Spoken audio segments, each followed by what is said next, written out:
أنا قاس أهان هذا أنا مركان سوق سداد بيجوك سداد هالبيت أو سكول هذا متشل ما أنت هدي أنا نقول أنا هالكان سكول بدين مارتي سكولات أن هلينو waxbarasho aan helayno waa bilow rajo wanaagsan gelinaya in ka badan 600 oo qoys mustaqbal lagu sameeynaya caruur aan helin waxbarasho oo ku nool kaamka Farjano ee waqooyi galbeed ee magaalada Caabudwaaq maantay qoysaskan iyo caruurtooda waxay kaga duwaneyd 5 sano oo ay halkan deganaayeen waxaana kaamkan laga dhagax dhigay dugsi hoose dhexe ee Farjano masaajid dugsi quraan iyo hool shirarka ay ku qabsadaan munaasabadii dhagaxdhiga waxaa ka soo qayb galay gudoomiyihii hore ee arrimaha bulshada ee maamulka Caabudwaaq gudoomiye ku-xigeenka guddiga waxa uu qabashada shacabka Farjano ee qurba joogta xubno ka tirsan guddiga ee Caabudwaaq odayaasha dhaqanka ganacsato haween iyo qaybaha kala duwan ee bulshada gudoomiyaha kaamka Farjano Mahad Cabdullaahi Cali ayaa wax lagu farxo ku tilmaamay dhagaxdhigan waxaan maanta halkan isugu nimid oo munaasabadan loo sameeyay ballaaran oo quruxda badan oo waqtiga iyo maskaxda iyo juhdiga dadkii soo abaabulay ay geliyeen inaanu ka daahfuro ama ka dhagax dhigno iskuulka ama dugsiga hoose dhexe ee Farjano degmada Caabudwaaq ujeedada ugu weyn asugnida waa saas qodobka labaad waxaan rabnaa cid kasta oo arintaas ay qusayso inaan la wadaagno maqal iyo muuqaalba dadku waa islaam waa ehel waa muslim waa wada dhashay wuxuuna wadaagaa wixii ma taqaanaa nacfi u sameeynaya oo walaaltinimada iyo islaamnimada ku wanaagsan uu wadaagaa taas waa intaas talabaad waxaan rabaa inaan ka warbixiyo ADB-gan sidii uu ama ku abuurmay ama waqtigii meesha uu deganaa ama sida ay soo mareen markaan taa ku dhawaado waxaan maleynayaa 2016 dadkan waxay ahayd dad reer guuraaya xilligii ay abaartu dhacday oo waqtigu adkaabay ahayd uma sahlana oo ma awoodaan dadkaas inay waxbarasho ilmahooda geeyaan ma awoodaan ilmahooda nolol fiican oo macquul ah inay ku noolaadaan in 421 qoys ba ADB-skan deganeyd waxaa jiray ilaa 250 dad ah oo deegaanka wax ka degan ba iyana jira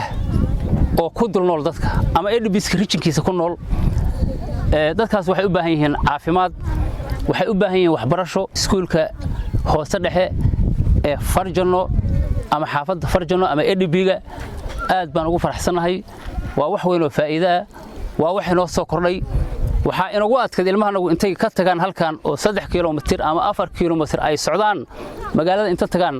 inay wax ka soo bartaan ma noo suurtagal jirin baahidii noocaas ahayd waxaan rajaynaynaa inaanu ka bixi doono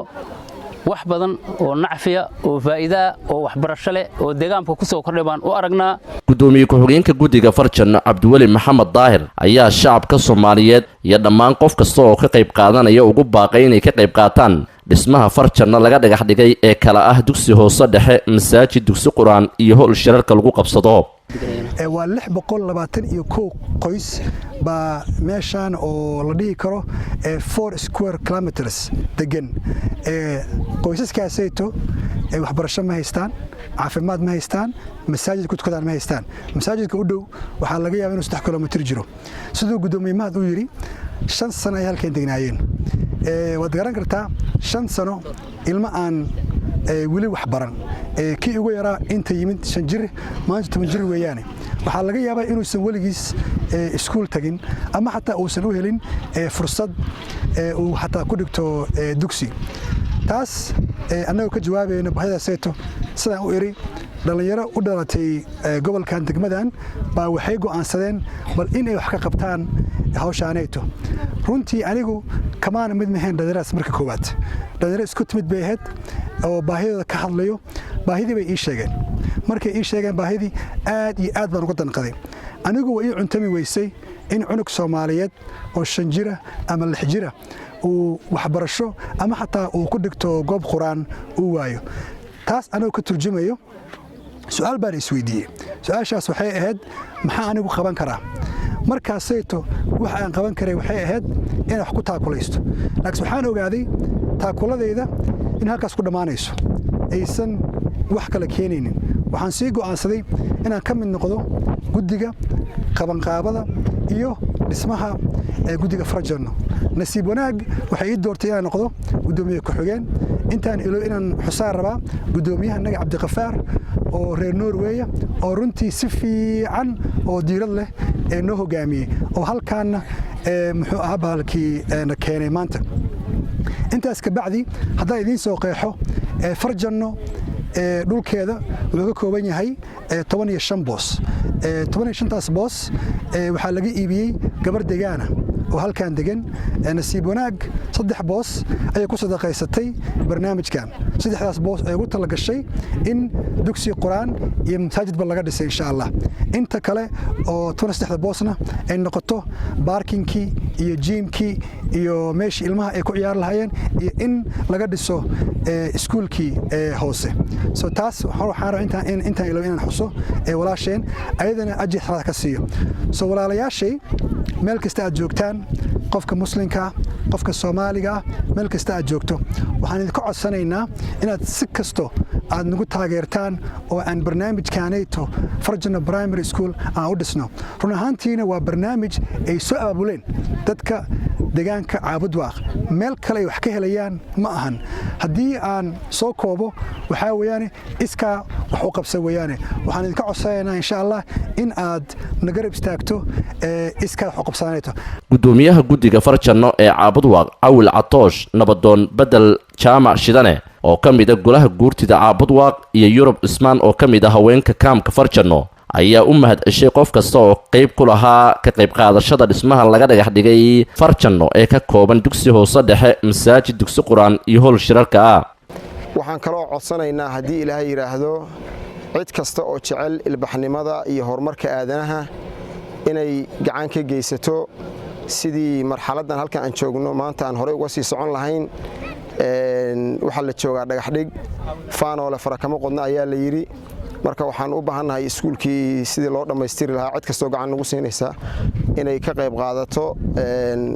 sababtoo ah hawshu waa bilow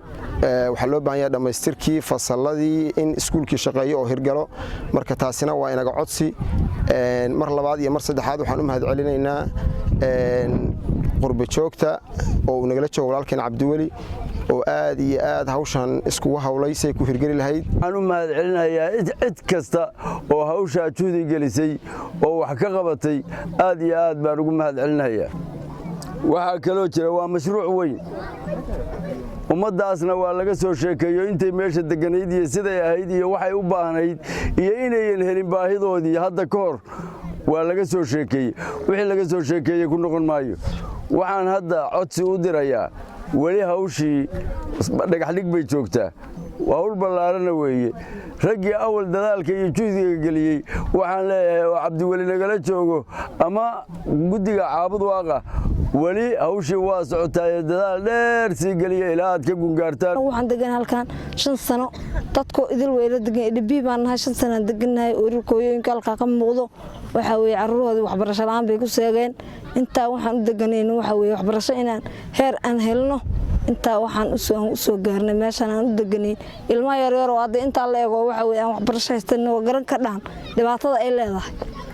marka aniga qaas ahaan hadda aniga markaan soo qaaday 8 bay joogto 8 hal mid oo iskuul aada ma jiro waxaana keenay ana qarsho ma hayo awood aan kaga bixiyo ayaguna waxa weey agoonna way ahaayeen waxaan kaga bixiyana ma aanan awoodeedina ma aanan lahayn ay ka qayb qaataan wixii hadda ka bacdin ay ka soo qayb qaataan kan hore u gal inuu hadda hore soo galo ka qayb qaato gudoomiyihii hore ee arrimaha bulshada maamulka Caabudwaaq Muuse Maxamed Axmed Muuse Inji ayaa ugu dambeyntii goobta dhagax dhiga ka hadlay goobjoogna waxa dhacdooyinkii uu soo maray deegaanka kan ee Farjanno 2016 ilaa hadda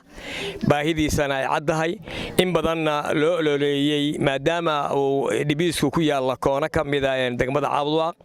oo xaafad yahay hadeer oo loo yaqaano Farjanno village ilmo yar iyo dad miyi ku noolaan jiray oo yimidna halka kan ay degeen saa daraadeed ay u baahan yihiin wax kasta bulshada u baahan tahay caafimaad iyo waxbarasho iyo biyo iyo daryeel iyo amni intaba sidaa daraaddeed kabacdi bulshada markii la abaabulay oo dhexdeeda iska abaabuleen oo meeshan waxaa jira mataqaanaa IDPska dad bay ku soo degan hore u deganaa inkastoo meeshu ballaaratay kabacdi waxay u baahatay baahida waxay keentay in loo hormariyo baahiyaha asaasiga oo ugu horeeya waxbarashada sidaa daraaddeed guddi iskugu jira qurbajoog iyo deegaanka ayaa waxay abaabuleen in mataqaanaa deegaankan waxbarasho loo helo sidaa daraaddeed maantayto waxaanu dhex taagannahay iskuulka hoose dhexe Farjanno oo ay abaabuleen guddi iskugu jira nooc kastaba ha lahaadeen marka alla mahadaale aad iyo aad waxaan uga mahad celinaynaa guddiga midnimo Farjanno oo maaragtay asagu abaabulay inay dugsiga kan halkan laga sameeyo oo uu hogaaminayo hadda qurbajoogta Cabdiweli dugsiga kan uu hirgalo annaguna waan uga mahad celinaynaa waana hirgelinaynaa qaybtana waa qaadanaynaa qurbajoogtana waxaan leenahay saad ugu talagalay sida doorka ka qaateen ka qaata guddigii wadayna hawshiina laba ayaa la Cabdullaahi Jaamac Home Cable TV Caabud Waaq